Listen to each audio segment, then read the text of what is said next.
Si è conclusa con un blitz all'alba di oggi nel campo nomadi di Via Longhina a Padova l'indagine della squadra mobile Patavina in collaborazione con quella di Venezia e di quasi tutte le altre province del Veneto. Obiettivo dell'operazione un gruppo di italiani dediti a furti e rapine ai danni di rappresentanti orafi e furgoni portavalori. 18 le misure cautelari, in azione decine di agenti ma anche uomini dei vigili del fuoco con attrezzature sofisticate. Tra i colpi che sarebbero riconducibili alla banda anche quello avvenuto nell'aprile del 2011 nel Veneziano. La banda aveva assaltato un furgone portavalori riuscendo a impadronirsi di una valigetta con circa 200.000 euro. I carabinieri in seguito avevano ritrovato la valigia vuota e alcune banconote macchiate.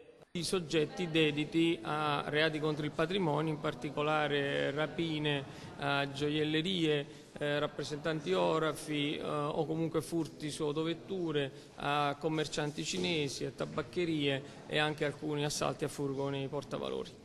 Le accuse formulate dalla Procura di Padova sono di associazione a delinquere, dedita a delitti contro il patrimonio, ricettazione di beni di provenienza illecita e riciclaggio di denaro. Il blitz di stamane ha riguardato i campi nomadi di Via Longhina a Padova, di Via Tripoli a Vicenza e di Via Indro a Milano. Durante l'operazione, scattata all'alba, sono state utilizzate anche attrezzature per sollevare la roulotte e ruspe per scavare e aprire tombini. Abbiamo trovato, scavando, alcuni tablet di provenienza furtiva e alcune borse a conferma chiaramente dell'attività predatoria, perché all'interno vi erano documenti, chiavi di appartamenti, insomma tutti gli effetti personali asportati nel corso di spaccate.